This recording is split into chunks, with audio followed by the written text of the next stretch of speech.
Before we start today's episode, I would like to quickly read you our podcast disclaimer. The content in this podcast is for general reference and educational purposes only. It is not meant to be complete or exhaustive or to be applicable to any specific individual's medical condition. No information provided in this podcast constitutes medical advice and is not an attempt to practice medicine or to provide specific medical advice, diagnosis, or treatment. This podcast does not create a physician-patient relationship and is not a substitute for professional medical advice, diagnosis, or treatment. Please do not rely on this podcast for emergency medical treatment. Remember that everyone is different, so make sure you consult your own healthcare professional before seeking any new treatment and before you alter, suspend, or initiate a new change in your routine. Welcome to The Starting Gate. We're your hosts, Dr. Kitty Dotson and Dr. Sarah Schuetz, two internal medicine doctors who spent years practicing traditional primary care. Over time, we realized something was missing from modern healthcare. A real understanding of how everyday lifestyle choices impact overall health. We'll help you cut through the noise of the countless health influencers and their conflicting opinions. Because no matter who you follow, the basics of lifestyle medicine are at the heart of it all. Welcome back to The Starting Gate. We're your hosts, Dr. Kitty Dotson and Dr. Sarah Schuetz. So today we're going to do something a little bit different and something we're really excited to do. So instead of talking about lifestyle medicine, we are going to let you hear from a patient of Dr. Sarah Schuetz and let her tell us about how lifestyle medicine has let her have a health transformation. We are going to hear from her about how this has affected her, why she decided to even get into it, what struggles she has encountered along the way, and then what progress that she's seen in incorporating lifestyle medicine in her life. So this isn't just a polished success story, but really a real life story of someone that has decided to bring lifestyle medicine into their life in order to improve their health. So we're hoping it lets you listen to the challenges that she's experienced and let you apply that to your own life and hopefully help you along your journey as well. Yes, we were very passionate about doing a show in this manner because so many times we see on social media these before and after photos of people who have health transformations, and there's no information about what's happening in between, the good, the bad, and the ugly. That's not real life. That's not what actually helps people necessarily stay motivated to stay on track. It's understanding all that is involved in working through lifestyle changes for you personally. So I have the honor to have Cam Jackson here with me today, and we are going to let Kitty ask us questions as a duo over here and just give you all some insight on our journey together. Thank you so much for doing this with us, Cam. Oh, you're welcome. I'm glad you asked. I'm happy to be here. Can you just tell us a little bit about yourself? Are you from here in Lexington? I grew up in Lexington. My husband was in the Air Force for 20 years, and after he retired, we came back home. I spent the last 16 years working at UK internal medicine. I just recently retired a couple of years ago. I have 3 wonderful kids and 6 even more wonderful grandkids. And I'm just enjoying life right now as retired. Oh, that's wonderful. Cam, can you tell us a little bit about what was happening in your life and in your health that made you decide to see Dr. Schuetz? There were several things. One of them being I had a lot more time on my hands to devote to myself to my health, and my lab numbers were bad, my clothing sizes were bad, everything was just bad, or I felt like they were bad. I didn't have a lot of energy, I was just tired all the time. I really didn't want to do anything just because I was tired all the time. I thought, how can I exercise if I'm tired all the time? It just doesn't make sense. And one of the other things was my granddaughter was diagnosed with type 1 diabetes. And this just came out of nowhere. We were all just punched in the stomach. We just couldn't figure out where this came from. So after her diagnosis, I started thinking about my role in her health. So I'm looking through my pantry. The grandkids are always going to the pantry when they come to your house. I'm looking through my pantry and I'm looking at all these labels and I'm looking at the carb levels, I'm looking at the sugar levels, I'm looking at the protein levels, and I'm thinking, Addie can't eat any of this, or she shouldn't be eating any of this. All this candy and cookies and crackers and all this stuff. And I'm thinking, if she shouldn't be eating it, maybe that means I shouldn't be eating it either. So that kind of gave me a push into looking at my own health a little bit deeper for her sake and all of ours, really. Wanting to have better snacks for the kids. So, Sarah, what do you remember from Cam's first visit as far as what really stood out to you that she did? Well, Cam and I actually knew each other before she came. So that was an advantage because we used to work in UK internal medicine clinic together at UK. So we at least knew each other. And so I think that was easier for her to take a gamble on me when I just had opened up my practice. But I do remember her coming to me, letting me know, hey, I've just retired. Even though I have been in healthcare, I feel like I've never been able to fully get a good grasp on my lifestyle. Help me. Yes. Yes. I feel like those were the words she came to me. It's like, despite the fact that I know I need to be doing all these things, I see where they lead because I've seen patients struggle with these things as well in the poor health outcomes that can occur. But that still hasn't been enough to help me get where I need to be. So help me along this journey on working on these behavior changes because I want long-standing change to occur. And I think that's what brings a lot of people to lifestyle medicine is they may have done many programs for 4 weeks, 6 weeks, quick turnarounds, not personalized, but just these short fixes, but that never helps them have long-standing success. We came together, and from that visit until now and continuing, we are working on personalized changes and adjustments for her. And did you find on that first visit that you felt like your goals for her and thinking about her health and longevity, that your goals for her were matching her own goals, or were you having to merge those? I would say that there was probably just walking in the door. A lot of times a physician can look at paperwork or look at labs and have a already developed, this is the things we need to be working on or adjusting. But I specifically remember one of the things that was super important to Kim was also, I need to be able to just find myself again, in the sense that she really just wanted to build the confidence to do some of the things she used to love and have the energy to do that and the clarity to do that. And I would have never, unless I took time to sit and listen, gathered that information from a chart, from a questionnaire. Like that takes time to understand that. And I will say that guided a lot of the things we focused on up front is helping to make sure we were doing that as well, not just chasing lab values.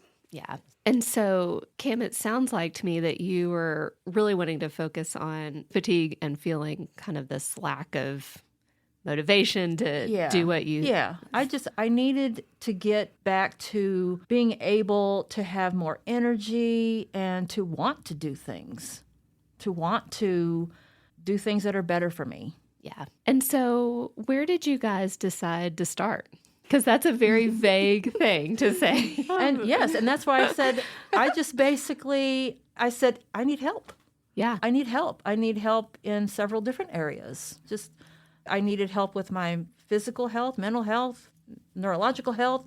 I just needed help because it just had all just gone lax. And I think that approach in these situations, patients can come to you with a very specific one goal. I want to improve my blood pressure. That's an easier place to sometimes find a place to start.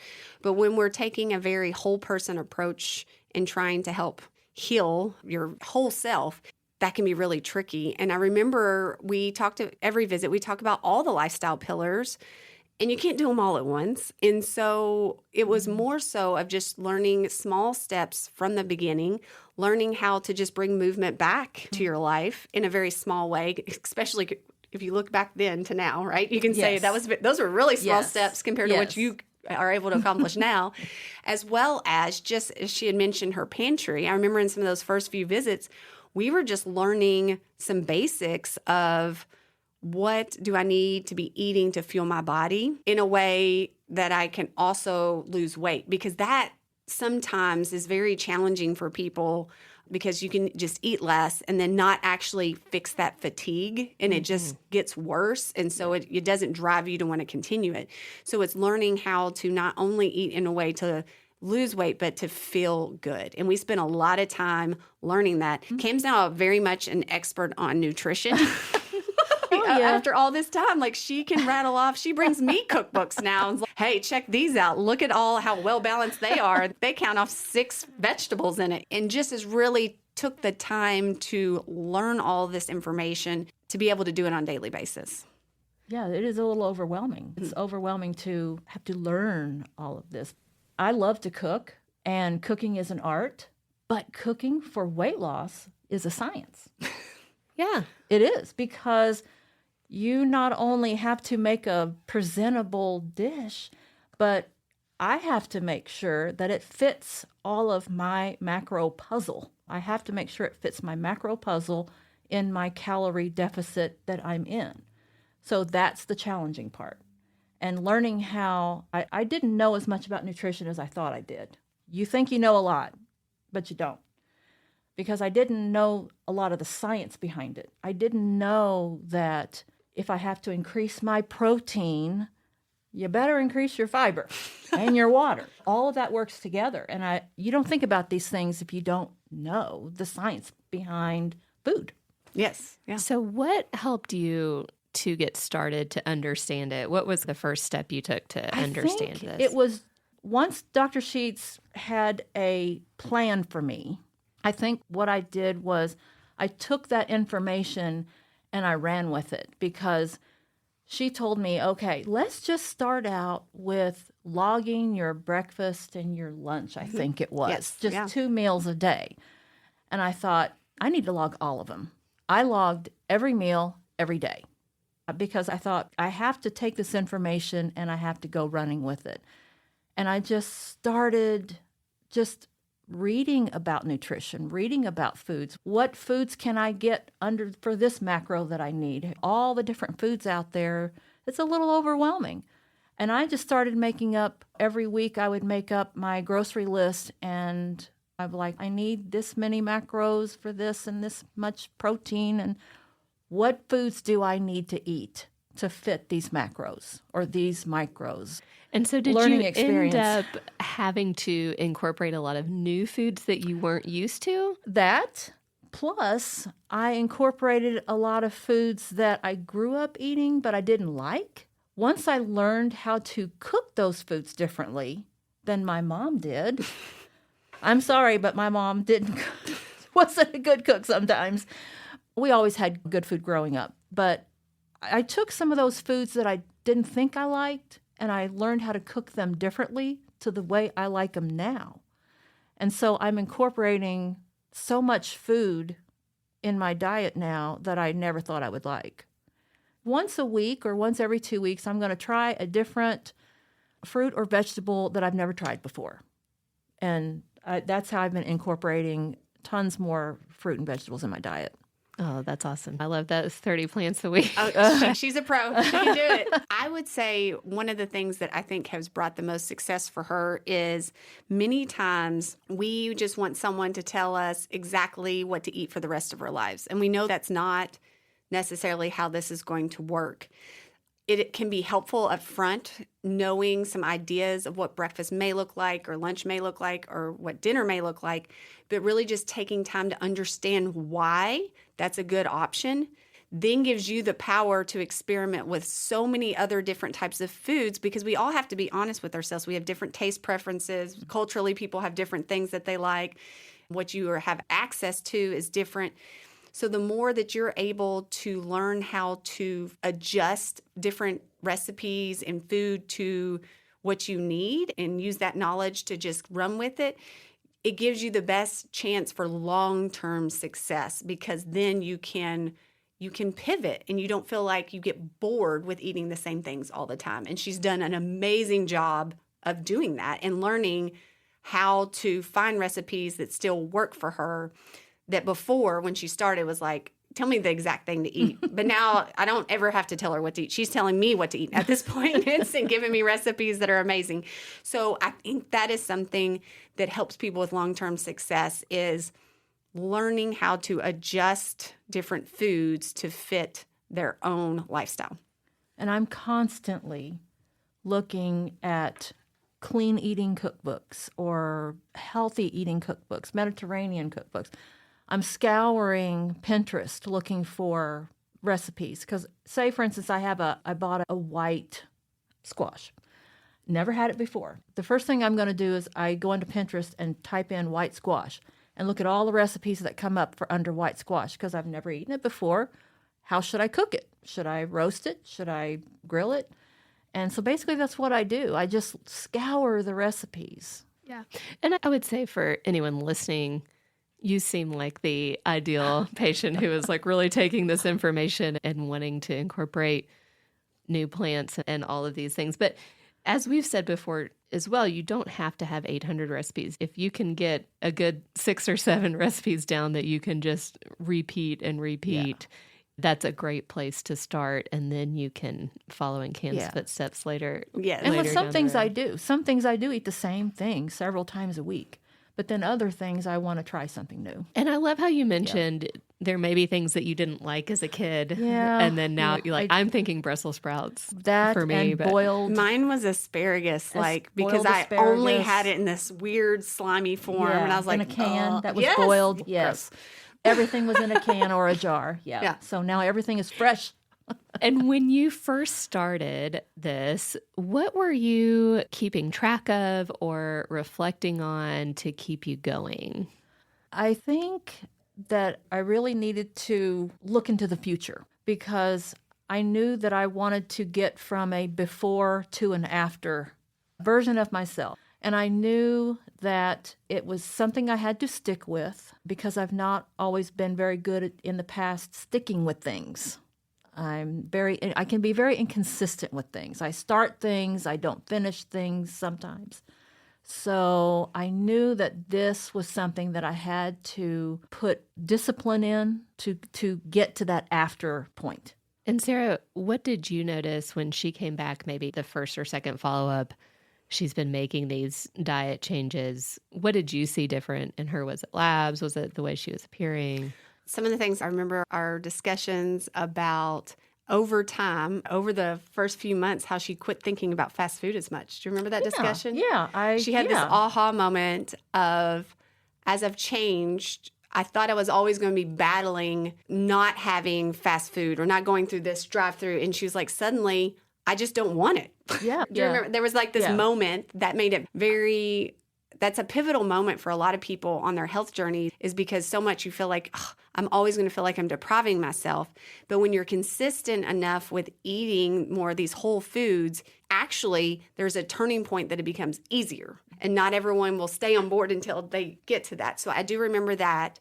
And I remember when Cam was like, I just feel better. Yeah. And some weight loss had occurred at that point, but there was just this turn of she was able to see that she felt better, and there was no turning back at this point. There was no questioning, is this going to work for me? Can I stick with this? It was just like, I feel better. Let's keep going. And she just kept going. Do you guys remember how long that took? I'm not sure. I'm not sure. I would say maybe 4 to 6 months, would you say? Yeah, because I don't miss the fast food, and I was telling her, like, sometimes when you're watching a commercial and you say, I don't know, whatever burger it is, and you think, oh my gosh, that looks good. Now, all I can think about is how many calories that is, or how much fat that is, or how much sodium that is, or whatever. And I like to go out to eat, but I don't miss that. I don't miss that, like fast food. And if we are out traveling or whatever and we stop for fast food, I'm thinking, okay, I'm not as excited about it. I think the other things that started to evolve over time was just more confidence to do other things. Once she was able to conquer nutrition, she started exploring more forms of exercise, which was something that she wasn't doing a whole lot of, and really mastered working on those small habits and building on them, and actually giving herself credit for doing great work, being like, oh, look, I got this done. Good job. Now keep going. Because I do think that so many times in people's health journeys, they focus a lot on the negative. And I really watched Kim this whole time, could have a frustrating month or have an obstacle. It's not that this whole journey was perfect, but continuing to give herself credit and having a moment to reflect on that, of all the progress made, because that's what's helped her stick with it. And I know you mentioned a little while ago that movement was something that you weren't doing consistently and you were tired and it seemed, I don't want to do this. What did you start with to get moving? When I was working on the floor, I was getting between 8,000 and 12,000 steps a day. And then I went to a sit-down job, which drastically cut my steps. Sitting all day, 8 hours a day, just makes you feel more tired. And so when I started moving again, it was a slow start because I started going to Pilates twice a week. And I got myself a rowing machine. And I have a treadmill at home. I have weights. So I have all of this at my fingertips. And I thought, I just need to start slow. Like I would start on the rowing machine for 20 minutes or doing weightlifting. I have dumbbells. So I started that out slow. And then I just progressed. I progressed in all these different types of workouts and more times a week. So now I'm doing Pilates twice a week. And then actually yesterday, I started with my husband's barbells. So I'm going to try to do deadlift. Yeah. So I'm going to start that. I've seen him on the floor and I thought, I can do that. And the weights were already on it. The weight plates were there. And it was only 50 pounds. And I picked it up and I thought, this is light. I need to add more weight to this. That is incredible. So 50 pounds is heavy. So the next time I'm going to add more weight. And another thing I specifically remember is you commenting on your walking ability. Yes. And the moment, this was further down our journey, maybe a year in, that you went for a walk and you suddenly didn't have any shortness of breath whatsoever. And you were like, I made it. I didn't even really notice because normally when I'm walking, me and my husband take the dog for a walk or I walk the dog, not even a quarter mile into it, I'm huffing and puffing. And my hips hurt. I'm huffing and puffing. I can't talk and walk at the same time. And then all of a sudden, we're walking one evening, and I get this revelation, and I'm like, and I'm talking to my husband about something, and all of a sudden it hit me. Wait, I'm talking and walking at the same time. I'm not tired. I could probably keep going. My hips aren't hurting. And I was like, when did I start doing this? When? I don't even know when I started. I was able to walk and talk at the same time. And I did a 5K. I walked a 5K on a Saturday, and the Friday prior to that, I practiced a 5K just around my house. And so technically I did 2 5Ks back to back. And I probably could have walked another mile after that. That's amazing. But I was shocked because I didn't even notice. I didn't even notice when I crossed that bridge of huffing and puffing to talking and walking at the same time and not being worn out. What do you feel like was your biggest obstacle to stick with these movement goals that you had for yourself? Being consistent. Because some days I exercise in the morning and some days I exercise in the afternoon. I don't know why I do that, but when I'm home, I just put my exercise off until the afternoon. I'm doing other things around the house first. But when I go to Pilates in early morning, I get a lot more done when I get home because I'm reared up and ready to go. But when I'm at home, I want to sit there with my coffee and just get ready for the day. And then I find myself not as raring to go, but I still get it done. I just don't have that mental, I need to be more consistent. When did you start noticing any improvements in the lab values that you were initially worried about? I think it was that first year, and I noticed that my numbers, I was like, are you sure this is me? Because these numbers haven't been this good in 30 years. I was like, are you sure? This isn't me.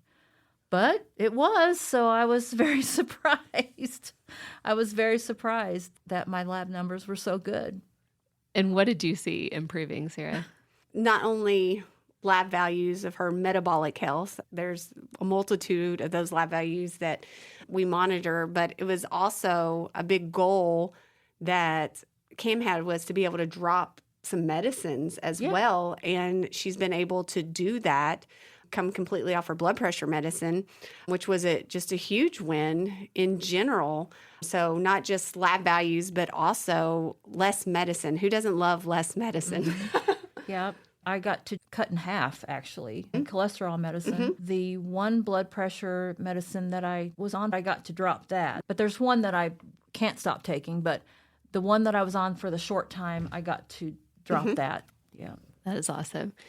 Do you feel like with your family, I think sometimes people's families can be helpful in encouraging them to do these changes, and sometimes it can be hard if you're trying to cook to someone else's taste or if someone else doesn't want to move with you. Did you feel like family was helpful in your case, or did it make it hard at times? At home, it's just me and my husband.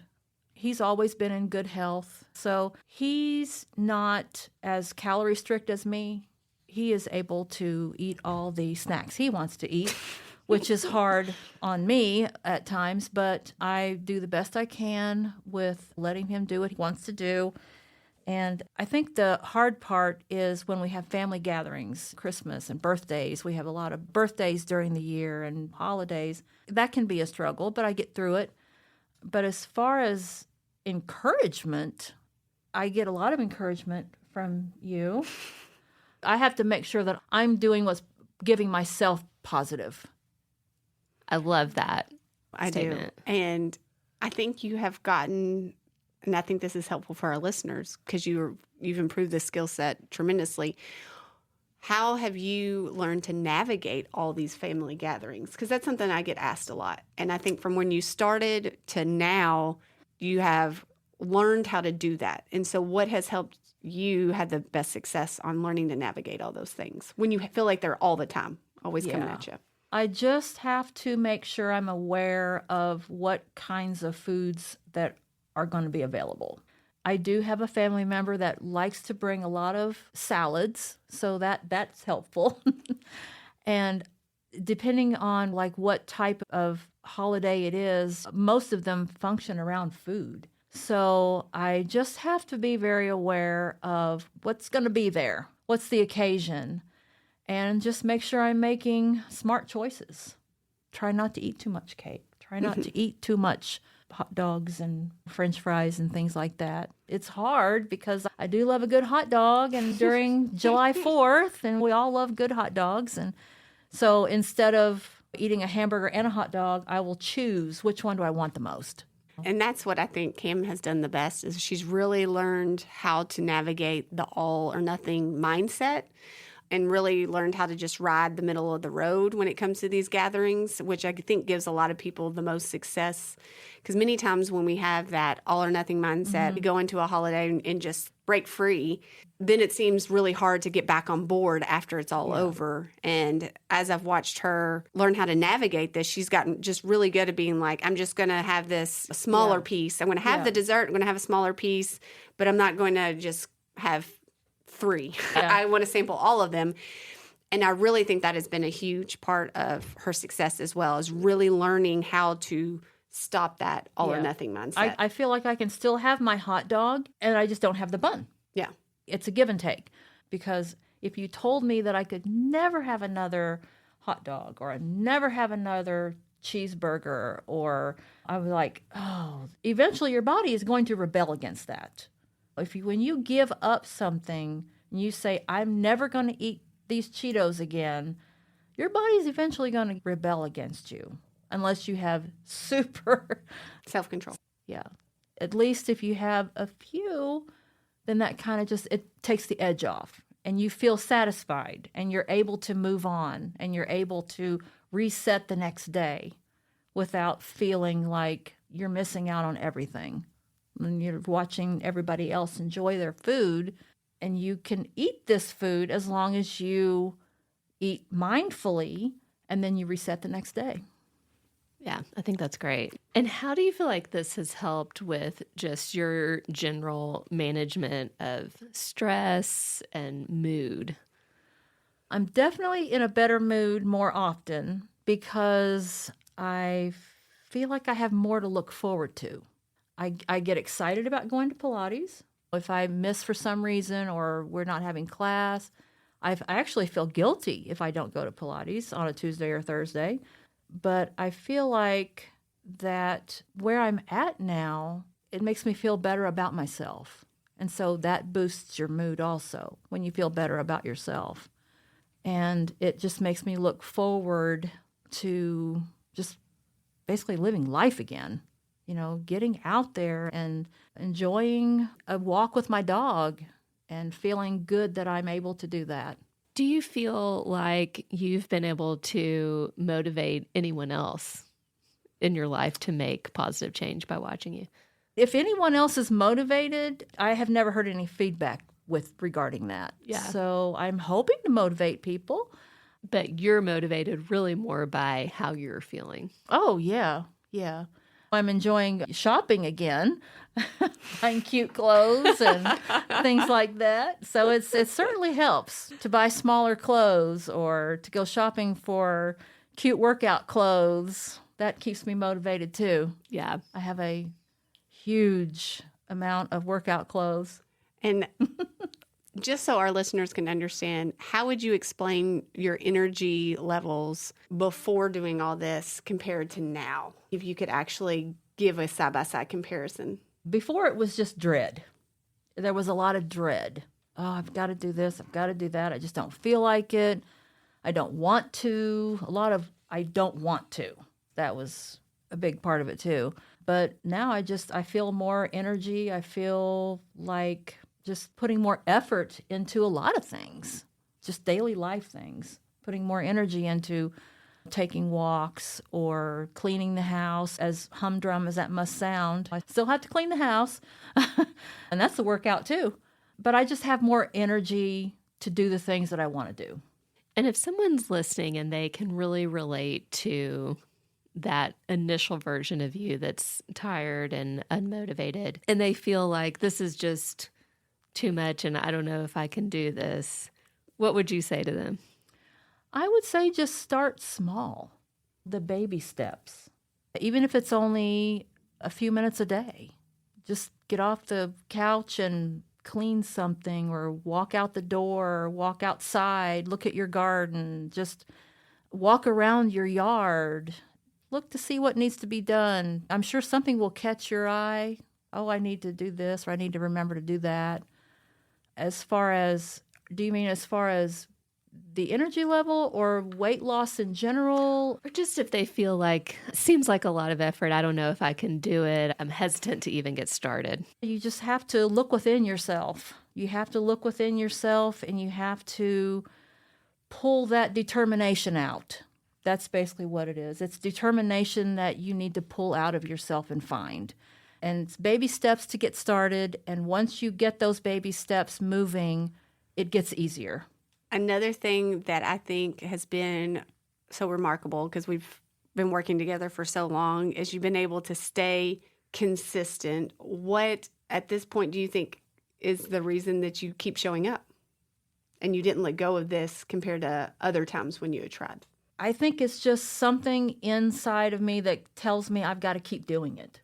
I don't know where this is coming from, really. Actually, I can't believe that I have been able to put this much effort into myself, because as a mom and a grandma and a wife, and you've put so much of yourself into others to make sure they are doing what they need to do, that you kind of lose yourself. You lose yourself in the moment. You lose yourself over time. I think somewhere deep inside, I've managed to pull that out, and the discipline and the drive and the determination, it's just been buried. And I finally am able to pull it out.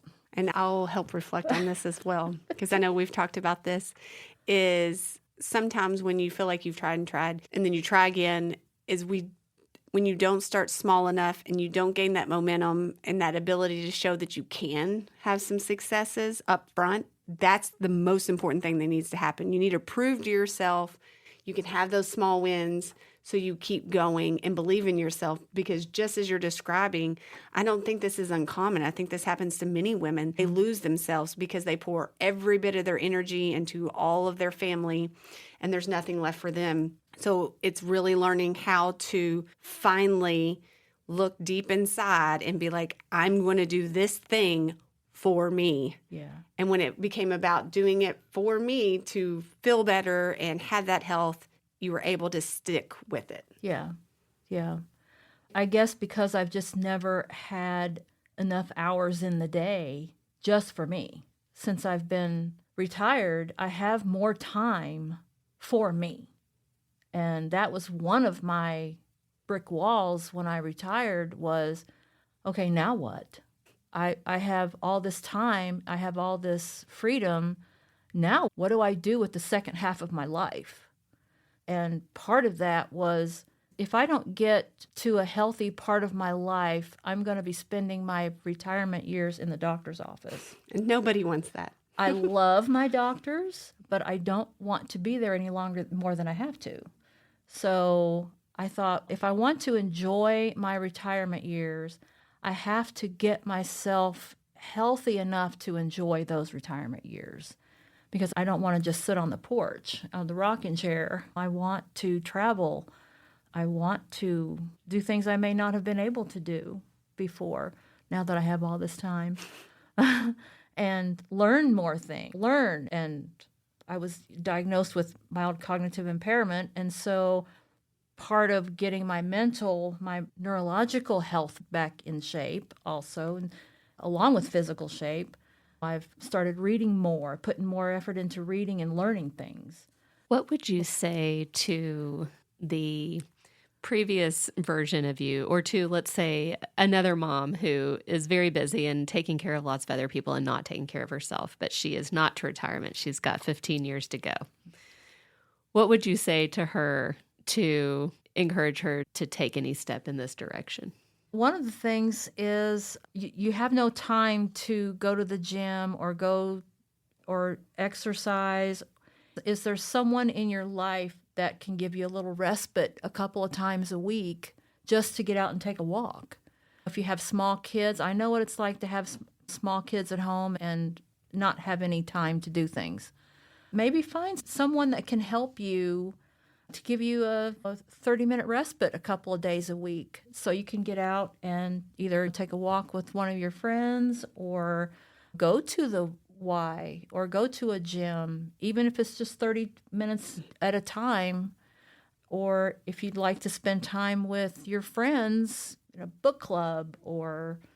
Yeah, ask for help. I think I'm hearing... we heard that from Dr. Degler as well. I think so many women get used to putting themselves last and they never ask for help in order to get themselves in the mix. And so I feel like I'm hearing from you.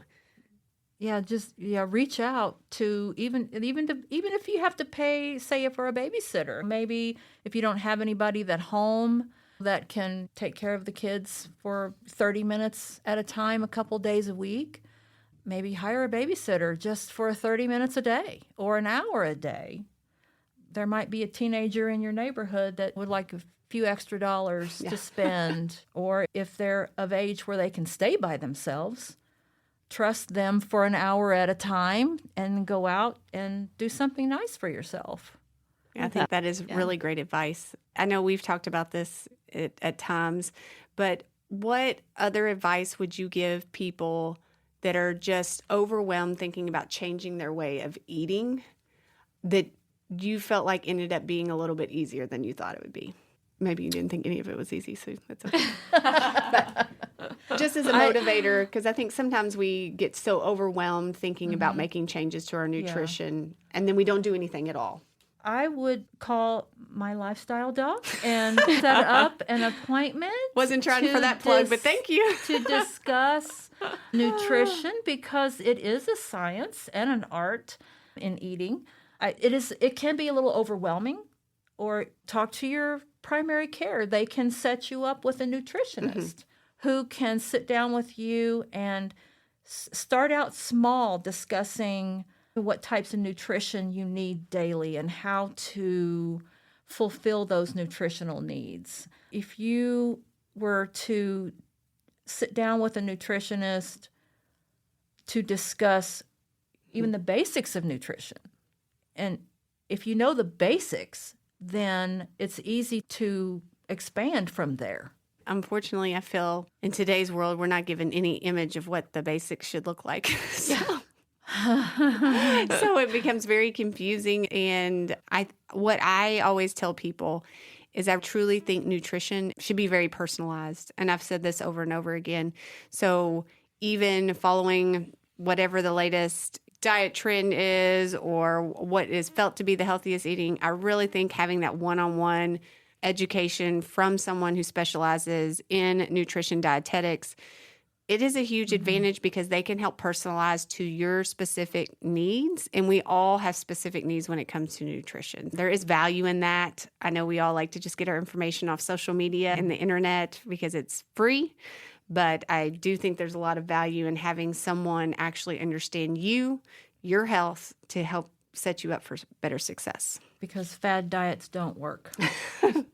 No, they don't. They do not. They do not work. They do not. Kim, what is a healthy habit that you have now that you never would have thought you'd have? Maybe weightlifting. I've never tried that before with the dumbbells. I've done machines at Curbs. I used to love Curbs, but I don't think I would have picked up weights. She picks up heavy weights now, too. I don't think I would pick up heavy. Yeah, I don't think in the past I would have thought about doing weightlifting. And what is a new food that you've learned to love during all this? Different types of squash that I've never eaten before. Like I grew up eating like maybe one certain one. Yes, one the yellow certain, squash. Yeah. Or the acorn squash. That was my grandma always made that. And I'm learning to like cottage cheese, learning to like that. Normally I blend it in my smoothies, but I'm learning to eat it with other foods too. What about tofu? I like silken tofu. Yeah. Silken, but I'm not a fan of the firm. No, I just remember you were like, I never thought I'd like tofu, but I found silken tofu. So silken, yes, because that I can make into a good pudding or put it in my smoothies. Yeah, there's a lot of things that I didn't think I would like that I've learned how to cook. And you gave me the secret to eating things. You said, hide it. Oh, yeah. Hide lots of food. You gave me the secret, yeah. So I've started doing that, hiding things that I don't think that I'm going to like. Kitty likes hiding seeds and everything. That's her thing that she hides. I hide lots. I like to hide vegetables and things. And I hide lentils a lot, too. You can hide lentils in just about anything. But I can't cook those good. I've tried. There's different grains that I've tried that I'm not good at cooking. I cook them too long, or I don't cook them long enough, or they're weird. Yeah. But I like chickpeas. I can only eat them when I make my own hummus. I make my own hummus, but I can't just eat a chickpea by itself. I'm not.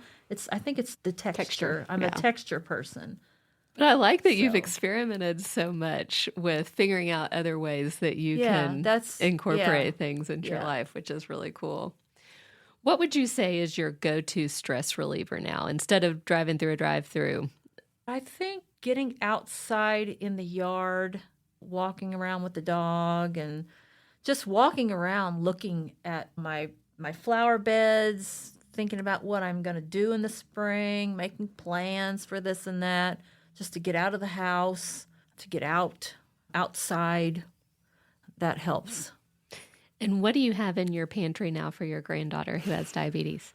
I have healthier snacks, more high protein snacks. Can you give some other grandmothers out there an idea?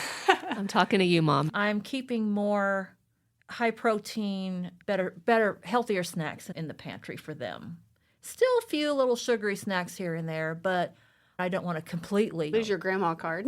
lose my grandma card. But I will say, I do have a funny story about my granddaughters. When they were little, they were probably, 10, 11 years old. They were at the house, and I was in the kitchen, and I heard them talking in the dining room. They were eating a sandwich. And Addie, my oldest granddaughter, I heard her say, I'm glad I'm glad she made the sandwiches with the white bread. It's not the wheat bread or nut bread she usually has. So I just thought that was a funny little. Grandma's whole grain bread there.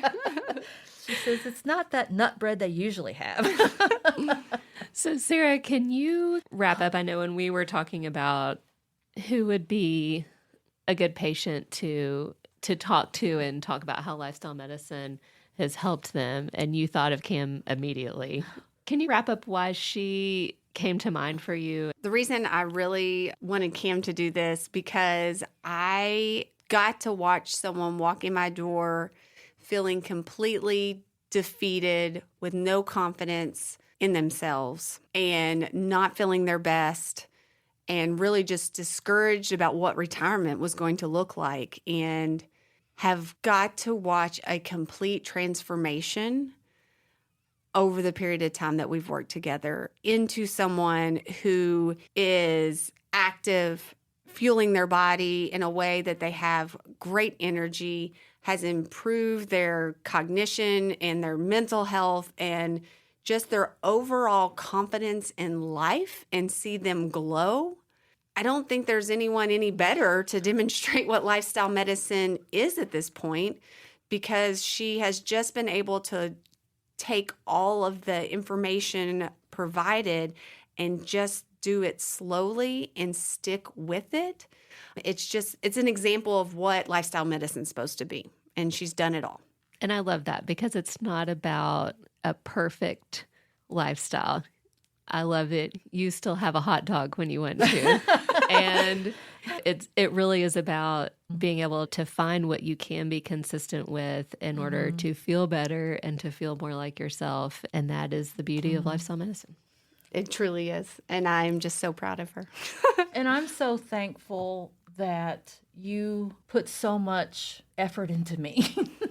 I can come to you, and I know that there's a lot of days that I come to you and I don't feel good about getting on that scale because I don't feel like I've made progress, but you always find a way to bring me back down to earth and bring me back down and getting out that whip and cracking it and making me get me back on track. If I'm feeling down about myself, I do have stagnant months. I do have these stagnant times, and you are so good about lifting me back up and showing me that it's not always about what I see outside, because that's where I make a mistake is I only see the outside and I think, oh, I'm not losing any weight. I'm having a stagnant month. And I look and I get on the scale and I see that maybe I've improved my muscle tone, my muscle mass, or I've lost a pound or two here or there. I don't see that.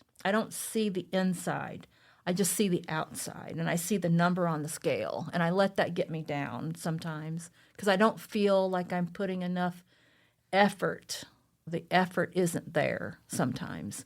But you always have a way of bringing me back down to earth and telling me it's not always going to be a doomsday every month. And it's where I think that it's so helpful to have accountability with people, because we all are going to have hard times. Yeah. And sometimes we just think that, I can get through this together. And I think we all need to be okay having support, no matter how much we know, no matter what we do for a profession.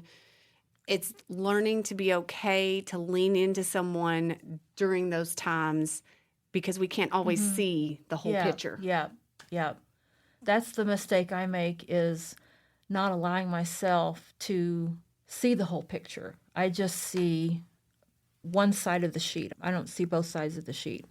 I feel like my month is stagnant. I'm not going to enjoy these numbers when I get on that scale. But I know that I'll feel like a different person walking out of the office than I did coming in, that's for sure.